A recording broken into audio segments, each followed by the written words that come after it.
Hello students, good morning. Myself R.K. Patel, your biology teacher. Students, हालांकि ये chapter जो है हम फिनिश कर चुके हैं लाइफ प्रोसेस, और आपको टेक्स्ट बुक का कंटेंट भी भेजे थे, शॉर्ट नोट्स भी भेजे थे, वीडियो भी भेजे थे और पावर पॉइंट प्रेजेंटेशन भी भेजे थे। हमें इसको एक क्विक रिवीजन की ज़रूरत हमने महसूस किया, क्योंकि इससे रिलेटेड सीबीएसई में बहुत कुछ इम्पॉर्टेंट क्वेश्चन की ज़रूरत आती है।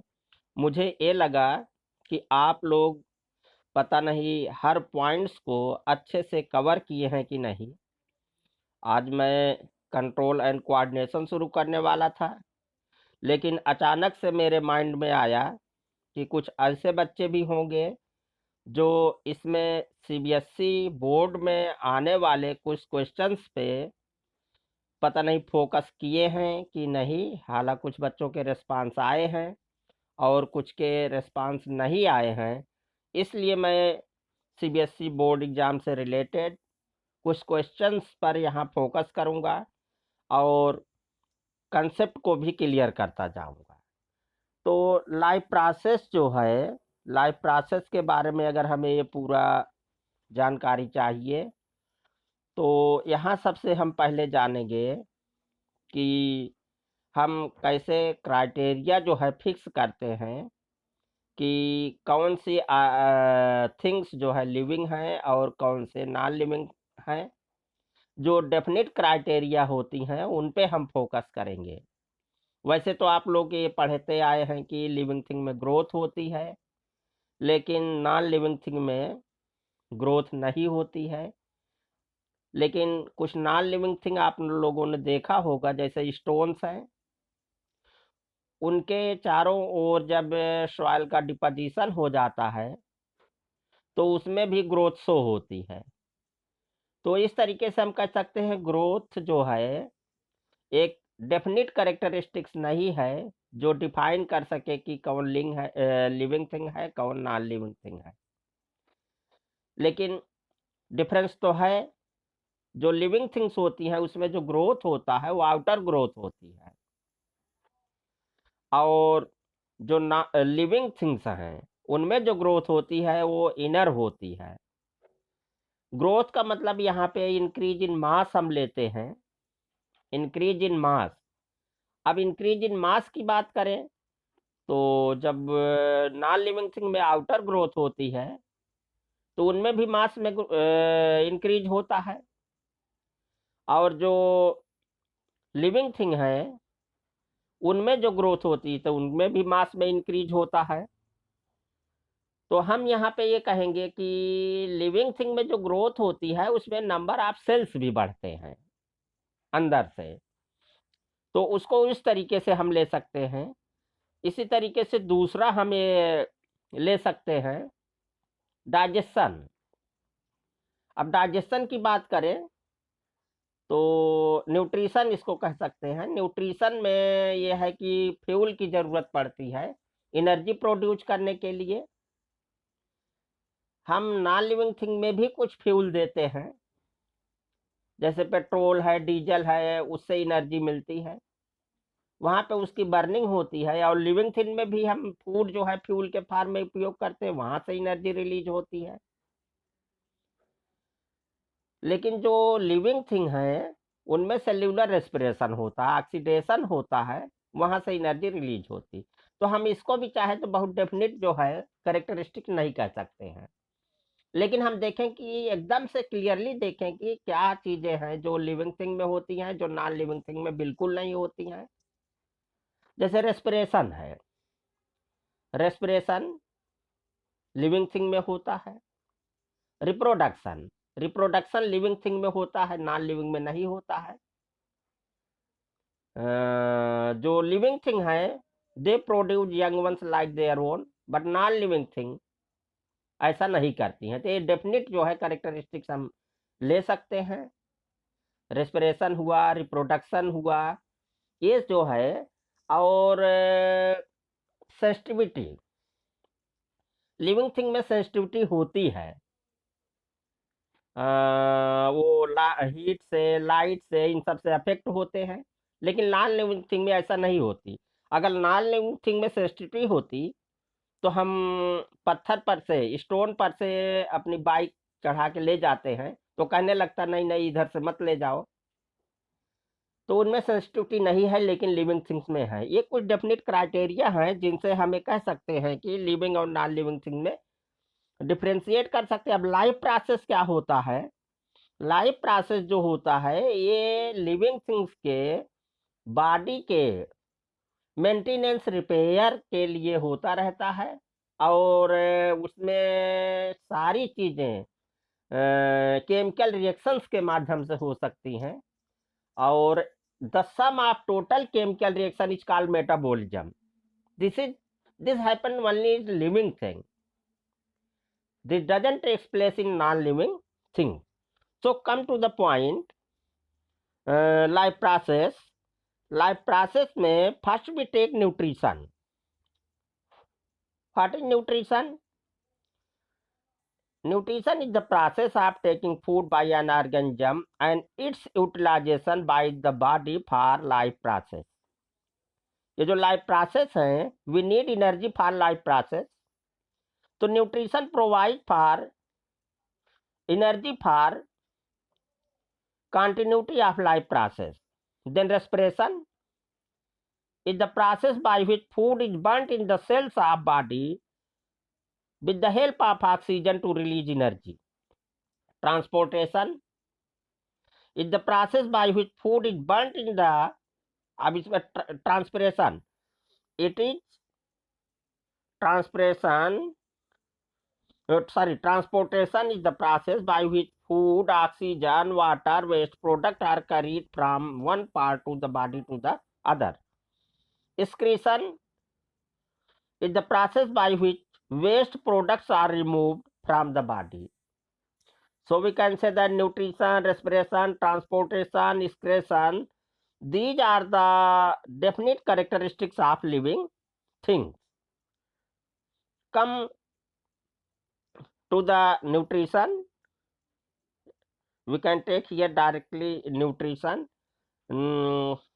न्यूट्रिशन, अब यहाँ पे हम देखेंगे nutrition in human beings. We can take directly nutrition in human beings. Human beings में जो इसमें आ जाएगा, ये न्यूट्रिशन की बात आ जाएगी. अब हम नेक्स्ट स्लाइड में सीधे न्यूट्रिशन में ही आते हैं. अब सबसे पहले हमें जानेंगे mode of nutrition. There are mainly two modes of nutrition. They are autotrophic nutrition and heterotrophic nutrition. Autotrophic nutrition, green plants synthesize their own food with the help of inorganic substances like carbon dioxide, water in the presence of sunlight. Here we can, one question is very important. It is always asked in the board exam that what is the raw material required for photosynthesis? Students write carbon dioxide, water. They also write sunlight, but the correct answer is carbon dioxide and water. From here the plants get carbon dioxide.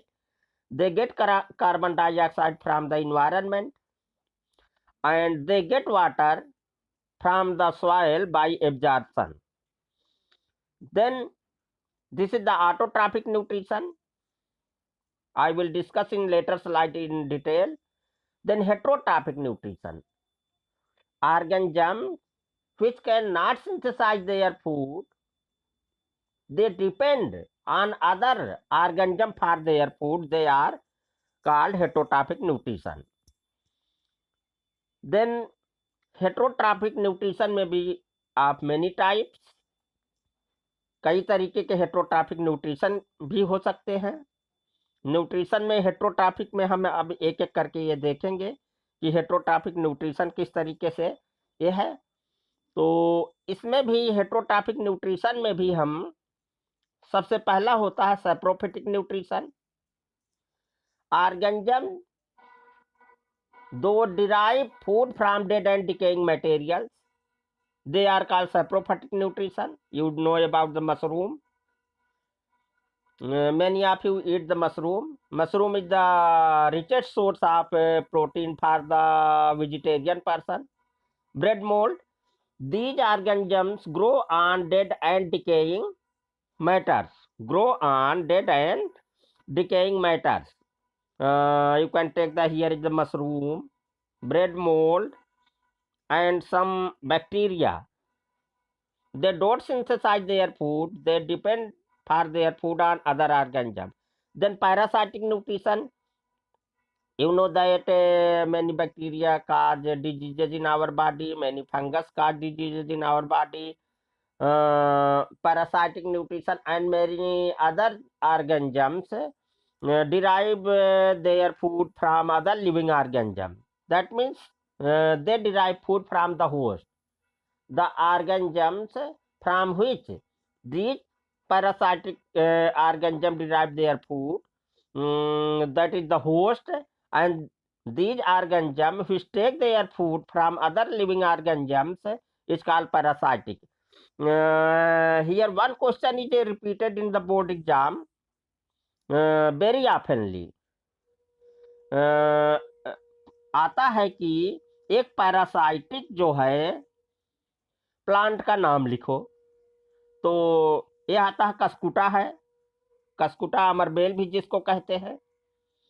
और इसी तरीके से external parasite और internal parasite होते हैं। External parasite वो होते हैं जो हमारे बॉडी में बाहर रह करके फूड लेते हैं, और इंटरनल पैरासाइट वो होते हैं जो हमारे बॉडी के अंदर जाते हैं। अगला होता होलोजोइक न्यूट्रिशन। इसमें क्या होता है, होलोटाइक nutrition, organism take food directly and then digest and absorb it. Example amoeba, paramecium, birds, fishes, humans. ये सब क्या है, ये होलोजोइक न्यूट्रिशन के एग्जाम्पल हैं।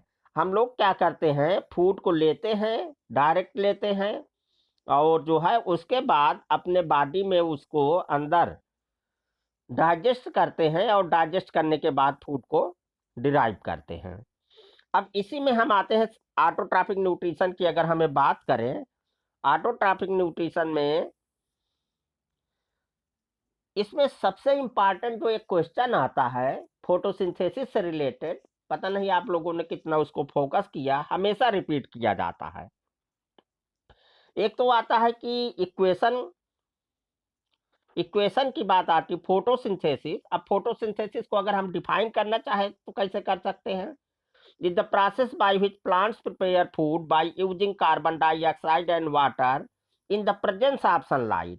अब यहाँ पे देखिए कार्बन डाइऑक्साइड को हमें कह सकते हैं किस तरीके से लेते हैं, यहाँ पे रॉ मटेरियल के फॉर्म में जब लेते हैं तो ये कार्बन डाइऑक्साइड चाहिए, दूसरा क्या चाहिए, वाटर चाहिए, और in the presence of sunlight and chlorophyll. तो इक्वेशन अब यहाँ पे आप लोग क्लियरली कर लीजिए।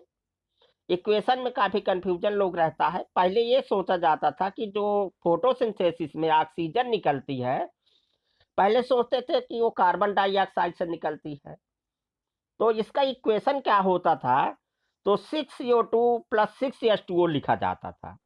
लेकिन रिसेंट डिस्कवरी से ये पता चला है कि जो ये ऑक्सीजन डिराइव हो रही, इधर आप लोग देख रहे हैं 6O2 लिखा है, ये कार्बन डाइऑक्साइड से नहीं डिराइव हो रही, बल्कि इस वाटर से डिराइव हो रही है। तो इक्वेशन ये चेंज हो गया। अब इक्वेशन हो जाएगा 6CO2 + 12H2O, सनलाइट ऊपर लिख देंगे, क्लोरोफिल लिख देंगे।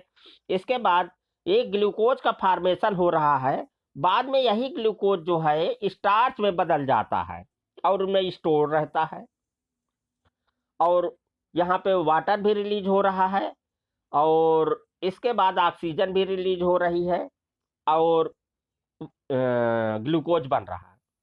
अब एक बोर्ड एग्जाम में बहुत इंपॉर्टेंट क्वेश्चन आता है, by product of the carbon photosynthesis. मैं इसीलिए इसको रिवीजन कर रहा हूँ, मुझे सेटिस्फैक्शन नहीं मिल रहा था और बार बार वो क्वेश्चन आए हैं। तो अब देखिए मेन प्रोडक्ट क्या हो गया, ये तो ग्लूकोज हो गया।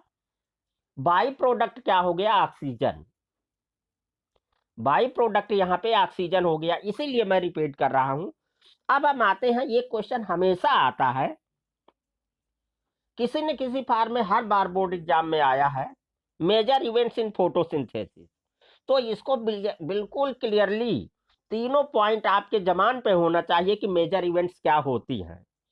सबसे पहला है absorption of light energy by chlorophyll. ये देखिए प्लांट क्या करते हैं, लीव्स में जो क्लोरोफिल है पहला स्टेप शुरू होता है, वो लाइट सनलाइट को एब्जॉर्ब करता है क्लोरोफिल। दूसरा क्या हो जाता है, conversion of light energy into chemical energy and splitting of water. तो हम बल्कि इसको ये कह सकते हैं कि जो लाइट एनर्जी को केमिकल एनर्जी एटीपी के फॉर्म में यहाँ चेंज करता है। और यहाँ पे सबसे इंपॉर्टेंट जो इवेंट्स होती है, बिल्कुल ध्यान रखिए, बोर्ड में बिल्कुल पूछा जाता है, splitting of water molecules into hydrogen and oxygen. Splitting of water molecules क्या होता है, ये जो H2O है, H2O ये स्प्लिट हो जाता है हाइड्रोजन और ऑक्सीजन। पहले हाइड्रोजन और आयन जो है और हाइड्रोक्सिल आयन में ये स्प्लिट होता है, और फिर हाइड्रोजन आयन का जो ये क्या करता है, हाइड्रोक्सिल आयन जो होता है ये इलेक्ट्रॉन ले लेता है इलेक्ट्रॉन ले लेता है और फिर से ये जो है ऑक्सीजन और हाइड्रोजन में कन्वर्ट हो जाता है। और जो हाइड्रोजन आयन का जो प्रोटॉन होता है, वहां पे हम आगे देखेंगे, ये बड़ा लंबा प्रोसेस है, यहाँ पे होता है, ये केल्विन साइकिल में चला जाता है, ये आपके सिलेबस में नहीं है। अब तीसरा जो स्टेप होता है, रिडक्शन ऑफ कार्बन डाइऑक्साइड। यहाँ पे जो हमने कार्बन डाइऑक्साइड लिया, उसी से ग्लूकोज का फॉर्मेशन होता है। तो तीसरा स्टेप क्या हो गया, reduction of carbon dioxide by hydrogen to form carbohydrates. यहाँ पे देखिए जो ये हाइड्रोजन निकला वाटर से, हमने बताया कि हाइड्रोजन आयन निकला, ये क्या कर रहा है, इस आपके कार्बन डाइऑक्साइड के साथ अटैच हो जा रहा है, ऑक्सीजन इसके साथ नहीं अटैच हो रहा है। इसके साथ क्या हो रहा है, ये जो आपका हाइड्रोजन निकला ये अटैच हो जा रहा है। तो यहाँ पे देखिए ये ग्लूकोज बन गया, और जो ऑक्सीजन इसका बचा वाटर के स्प्लिटिंग से वो रिलीज हो जाती है। तो ये बहुत इंपॉर्टेंट क्वेश्चन है सीबीएसई का, इसीलिए मुझे रिपीट करने की थोड़ा आवश्यकता लगी। बिल्कुल फोकस रखिए, हमेशा इस पे आता है ये क्वेश्चन, ये हमेशा आता ही रहता है। अब यहाँ पे हम प्रोसेस ऑफ फोटोसिंथेसिस, क्वेश्चन किस तरीके से आता है, मेजर इवेंट्स ऑफ फोटोसिंथेसिस आता है। तो मेजर इवेंट्स, 3 मेजर इवेंट्स हो गई। इसमें पहला क्या हो गया, absorption of light energy by chlorophyll. दूसरा क्या हो सकता है यहाँ पे, conversion of light energy into chemical energy and splitting of water molecules into hydrogen and oxygen. तीसरा है reduction of carbon dioxide by hydrogen to form carbohydrates. और कार्बोहाइड्रेट्स जो है हमने देखा कि किस तरीके से यहाँ पे जो वाटर का हाइड्रोजन है अटैच हो जाता है, कार्बन डाइऑक्साइड ग्लूकोज बन जाता है, और इसका जो ऑक्सीजन होता है वो रिलीज होता है। तो इस तरीके से इसको हम ले सकते हैं। नेक्स्ट स्लाइड पे आते हैं हम। हाँ, अब देखिए यहाँ पे फोटोसिंथेसिस का वही चीजें हैं कि यहाँ पे प्लांट्स जो है लाइट एनर्जी को एब्जॉर्ब कर रहा, प्लांट्स में जो लीव्स है, लीव्स में लाइट एनर्जी ये लीव्स जो है एब्जॉर्ब कर रही है। इसके बाद ये सनलाइट से मिल गया, ये कार्बन डाइऑक्साइड जो है इन्वायरमेंट से ले रहा है, और ये जो वाटर है ये सॉइल से एब्जॉर्ब हो रहा है। ये क्वेश्चन बहुत कॉमन फिर से बोर्ड में आता है कि डिफरेंट जो रॉ मटेरियल है कहाँ से ये प्लांट लेते हैं। तो बहुत क्लियर है, कार्बन डाइऑक्साइड इन्वायरमेंट से लिया, वाटर जो है सॉइल से एब्जॉर्ब कर लिया, और एनर्जी देख रहे हैं सनलाइट से ले ही रहा है। और फिर वही क्वेश्चन हमने बताया कि ये ऑक्सीजन जो है as a by product release हो रही है, इसी को फोकस करना है। और मेन प्रोडक्ट जो है आपका ये ग्लूकोज फार्म हो रहा है, मेन प्रोडक्ट ग्लूकोज फार्म हो रहा है। तो इस क्वेश्चन को बहुत ही फोकस करना है। अब नेक्स्ट हम इसमें किस तरीके से प्रोसेस आते हैं, चूंकि पढ़ा चुके हैं तो इसमें बहुत फोकस नहीं करते हैं, और जहाँ रिवीजन करना है उसको हमें बता। एक क्वेश्चन इसमें और आता है, वो opening and closing of stomata, ये भी बोर्ड में बहुत इम्पॉर्टेंट है क्वेश्चन, ये भी आता रहता है। कैसे ओपन होता है स्टोमेटा के? आप जानते हैं कि स्टोमेटा के दो फंक्शन होता है, आप लोग क्लास 6-7 से ही पढ़ते आए हैं। स्टोमेटा एक तो क्या होता है, एक्सचेंज ऑफ गैसेस के काम आता है, यहाँ पे देख रहे हैं एक्सचेंज ऑफ गैसेस, और दूसरा जो काम आता है वो ट्रांसपिरेशन में। ट्रांसपिरेशन पुल पढ़ा है पीछे। तो जब वाटर जो है इन्वायरमेंट में रिलीज होता है तो वहां से एक सक्शन पुल क्रिएट होता है, और नीचे जो वाटर सॉइल से एब्जॉर्ब हो रहा है ऊपर जो है खींचता जाता है। अब यहाँ पे हम देखेंगे opening and closing of stomata. अब जानते हैं कि जो प्लांट होते हैं वो दिन में फोटोसिंथेसिस करते हैं, तो इस समय इनको कार्बन डाइऑक्साइड चाहिए। कार्बन डाइऑक्साइड जो है इन्वायरमेंट से लेंगे, और इसके लिए स्टोमेटा क्या होना चाहिए, ओपन होना चाहिए। अब ओपनिंग एंड क्लोजिंग की बात आती है, कब ओपन होगा और कब क्लोज होगा। यहाँ देखें, water diffused into guard cells which causes them to open.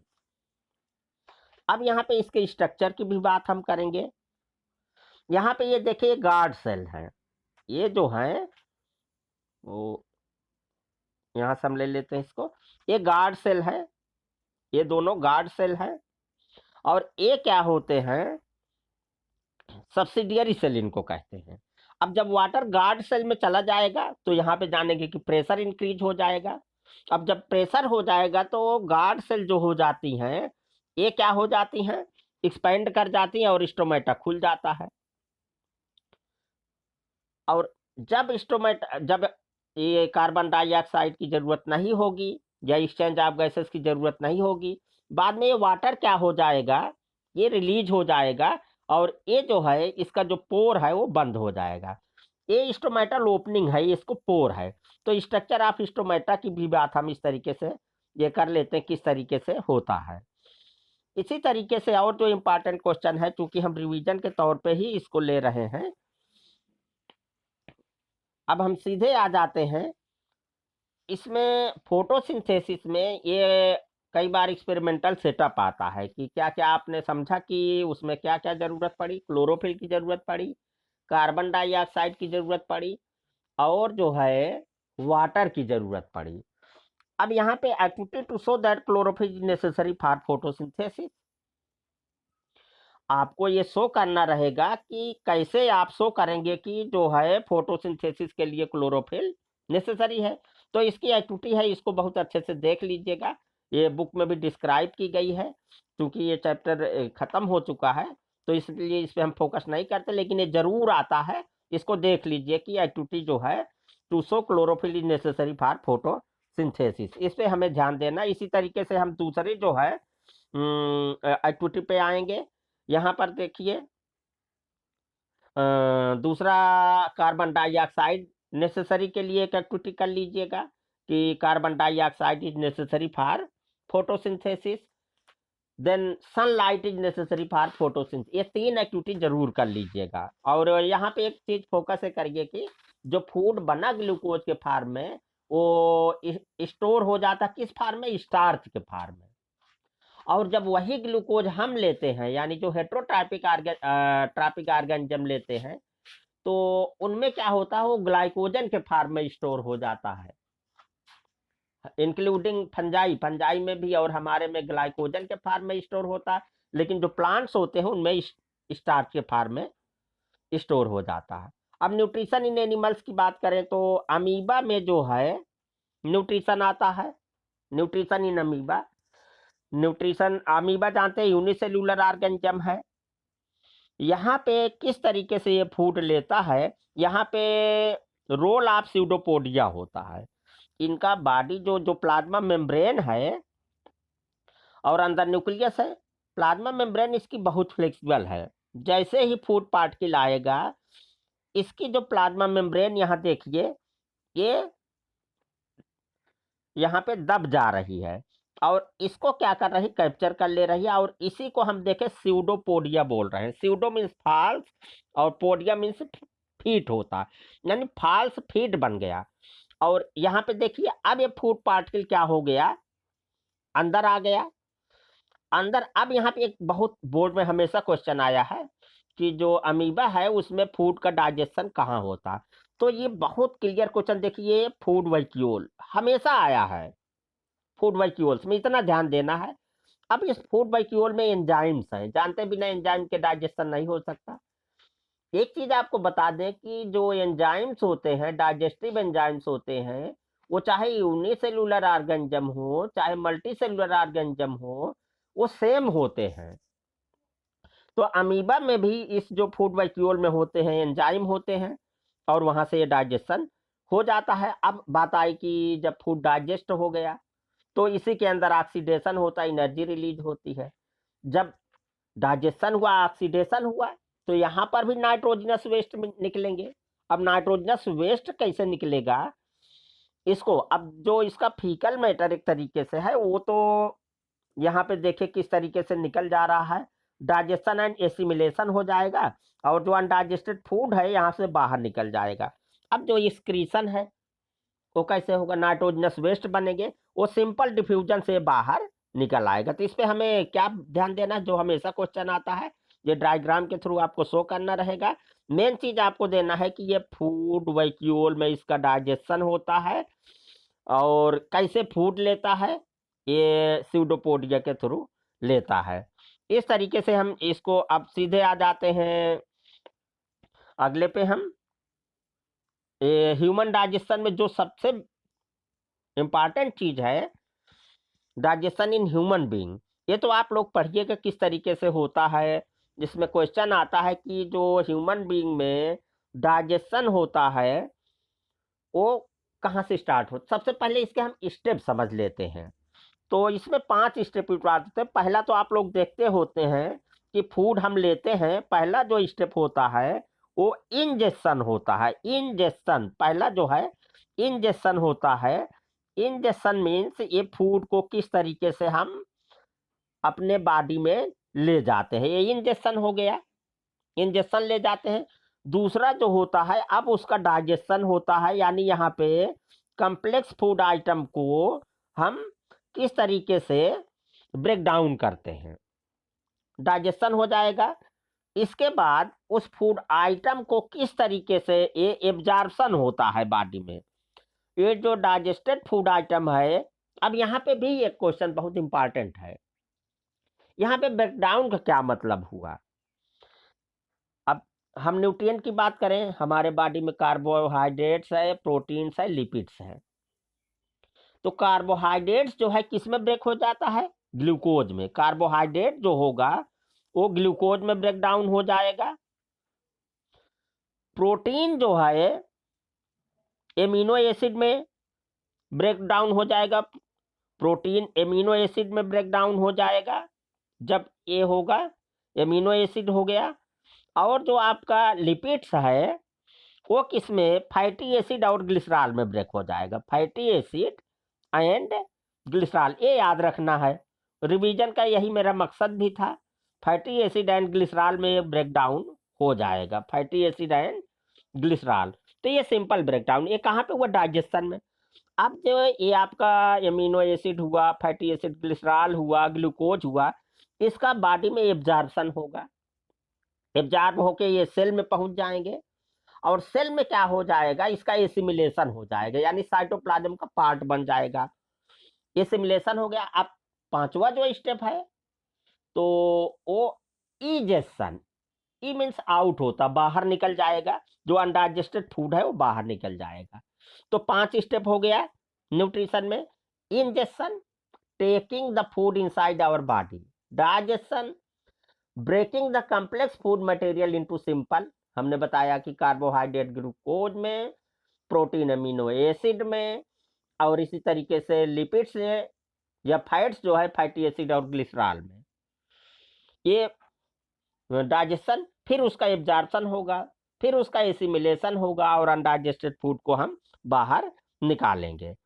तो ह्यूमन बीइंग में है अब यहाँ पे एक बोर्ड में बहुत कॉमन क्वेश्चन आता है, ये देखिए किस तरीके से इसका ब्रेकडाउन होता है फूड। अब रेस्पिरेशन में ये हमें कहेंगे ब्रेकडाउन तो रेस्पिरेशन में होता है, तो रेस्पिरेशन में एक बहुत इंपॉर्टेंट क्वेश्चन आता है।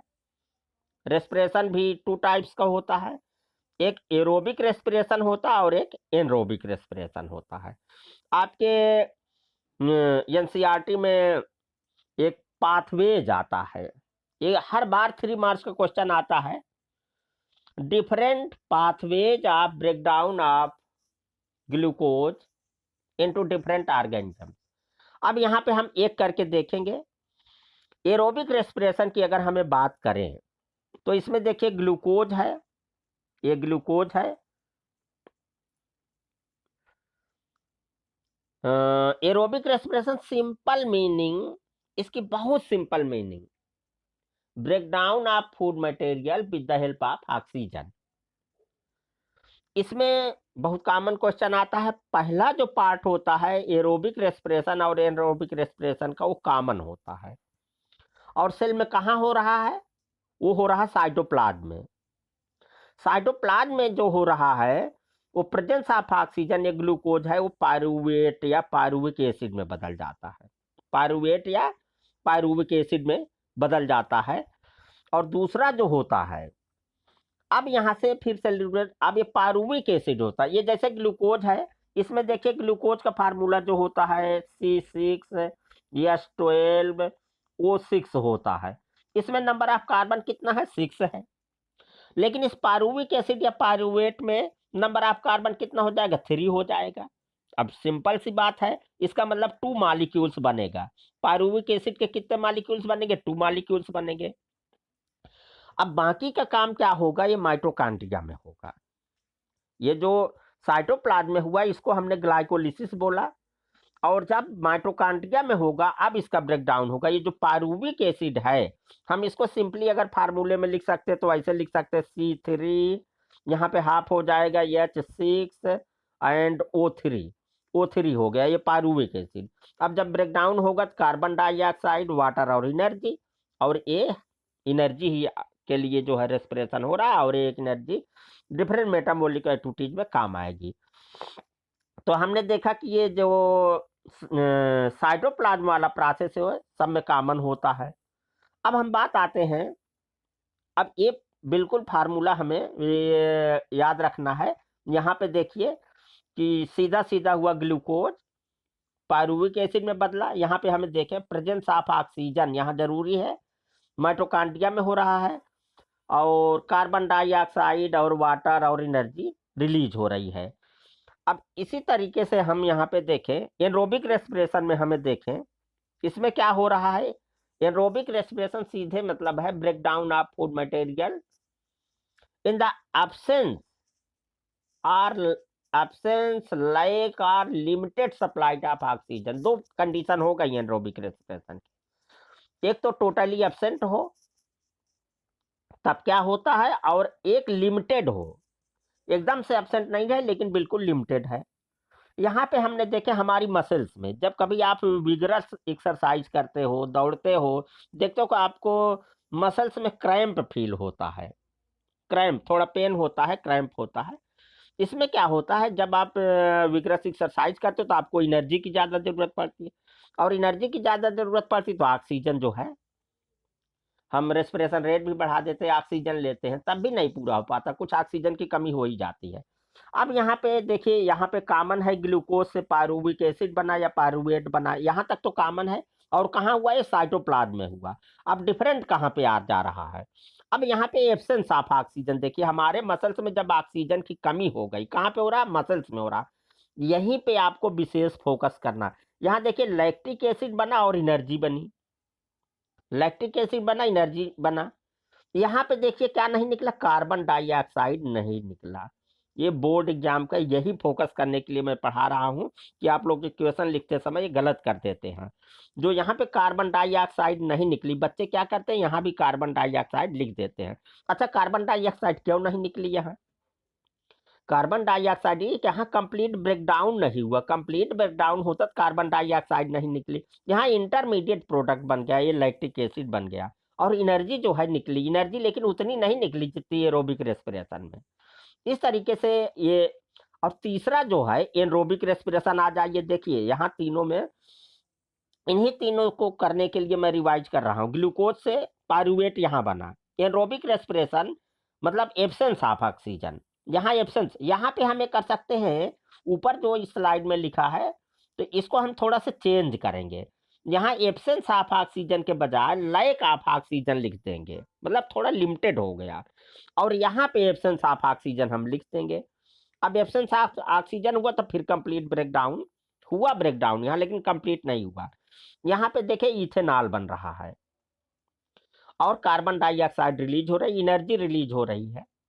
यहाँ पे कम एनर्जी रिलीज हो रही है, यहाँ पे 36 और 38 एटीपी रिलीज होता है, यहाँ पे 2 एटीपी ही रिलीज होते हैं।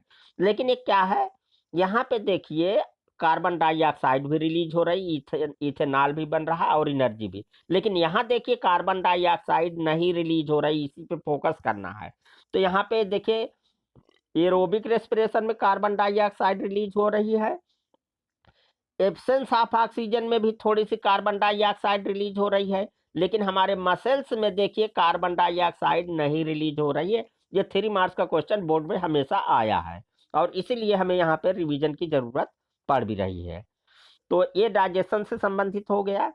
अब नेक्स्ट हम यहाँ देखते हैं, अगली स्लाइड में हमें देखते, ये देखिए ये पाथवे, बिल्कुल बिल्कुल यही पाथवे आपके एनसीईआरटी बुक में दिया हुआ है और इसको आपको बिल्कुल जो है लिख के बार बार रिवीजन ये करते रहना है। यहाँ पे ग्लूकोज है, ये presence of oxygen in cytoplasm जो है, पायरुवेट, पायरुविक एसिड और एनर्जी, यहाँ थोड़ी एनर्जी यहाँ भी रिलीज होती है, 2 एटीपी के बराबर एनर्जी यहाँ भी रिलीज होती है। अब यहाँ से पाथवे बदल गया।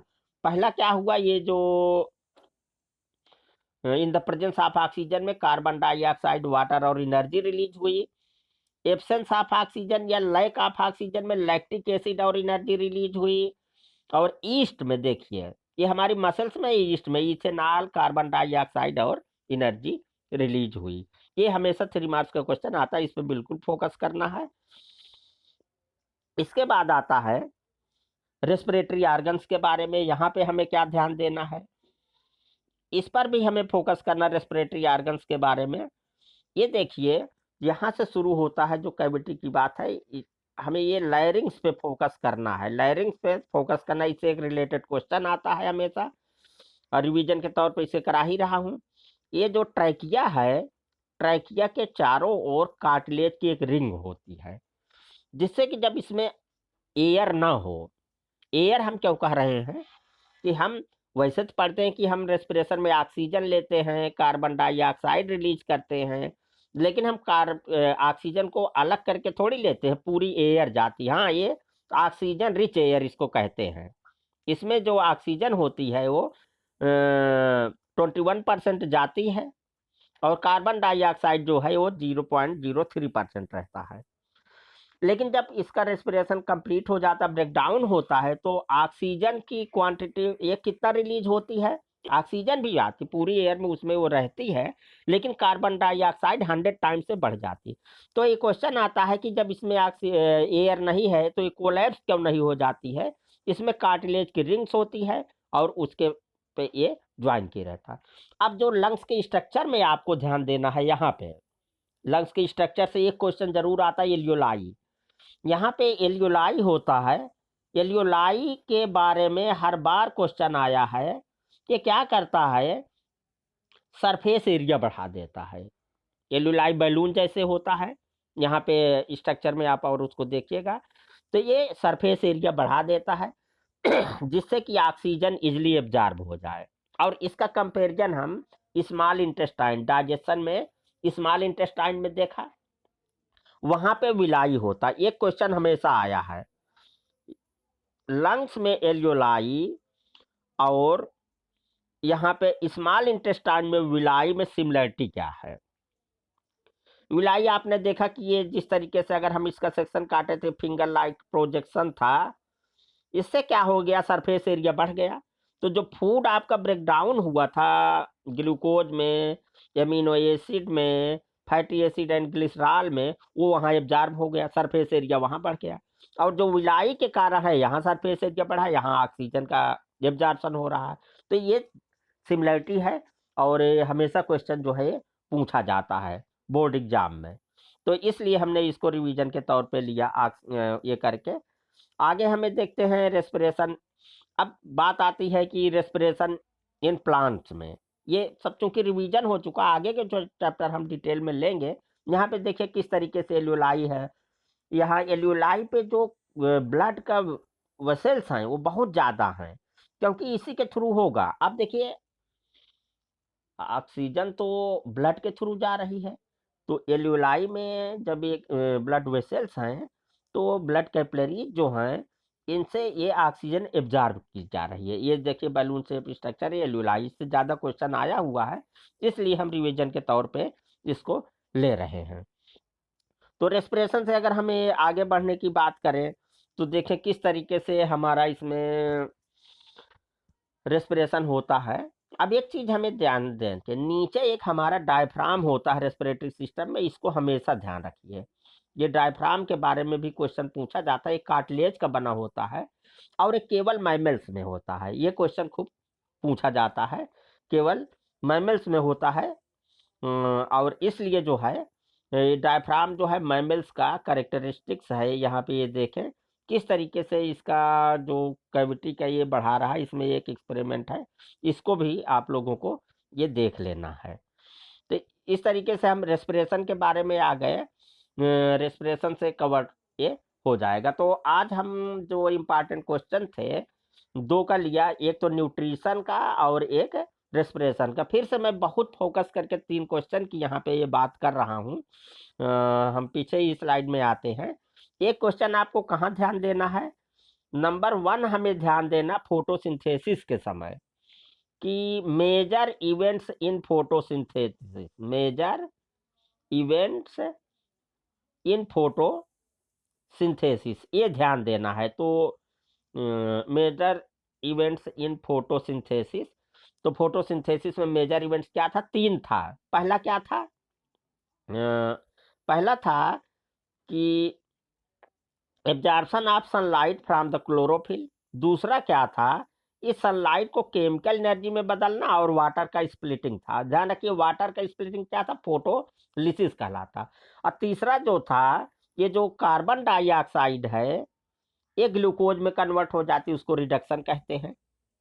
कार्बन डाइऑक्साइड के ये है ये CO2, अगर इसको H मिल जाए, H2 मिल जाए, तो ये ग्लूकोज में बदल सकता है। इसीलिए हमने कहा कि जो वाटर से फोटोलिसिस हुआ, H2 एंड O2 बना, उसका H2 जो है यहाँ मिल करके ग्लूकोज बन गया, और O2 जो है बाहर रिलीज होती है। एक इंपॉर्टेंट क्वेश्चन। दूसरे जगह हमने इंपॉर्टेंट क्वेश्चन रेस्पिरेशन में बताया। रेस्पिरेशन में क्या बताया था, डिफरेंट पाथवेज बताया था, डिफरेंट पाथवेज ऑफ ब्रेकडाउन बताया था। CBSE का इंपॉर्टेंट क्वेश्चन। पाथवेज में हमने बताया था क्या था, एक तो एरोबिक रेस्पिरेशन था। एरोबिक रेस्पिरेशन में क्या बना था, वाटर, कार्बन डाइऑक्साइड और एनर्जी। दूसरा क्या था, एनरोबिक रेस्पिरेशन था। एनरोबिक में भी हमने 2 कैटेगरी लिया, एक लैक ऑफ ऑक्सीजन था, हमारी मसल्स में था, वहां पे लैक्टिक एसिड बना और एनर्जी बनी, कार्बन डाइऑक्साइड नहीं बनी थी। और तीसरा था एब्सेंस ऑफ ऑक्सीजन, ईस्ट में देखा था एल्कोहल बना था, वहां कार्बन डाइऑक्साइड भी बनी, एनर्जी। 3 मार्क्स के वेरी इंपॉर्टेंट क्वेश्चन इस तरीके से आते ही आते हैं। ये रेस्पिरेशन का इंपॉर्टेंट क्वेश्चन था। और हमने वहीं पर डिस्कस किया था कि ये क्वेश्चन हमेशा आता है कि जो ट्रैकिया है वो कोलैप्स क्यों नहीं हो जाता था। हमने बताया कार्टिलेज का रिंग्स था, इसलिए वहां पे कोलैप्स नहीं हो जाता। तो इस तरीके से हम थोड़ा से रिवाइज करके किए, इसी तरीके से आप लोग आगे भी ये करते रहेंगे। और चैप्टर तो हमारा नया शुरू होने वाला था, ये केवल हम रिपीट करने के तौर पे आप लोगों को कुछ बता दीजिए। Thank you.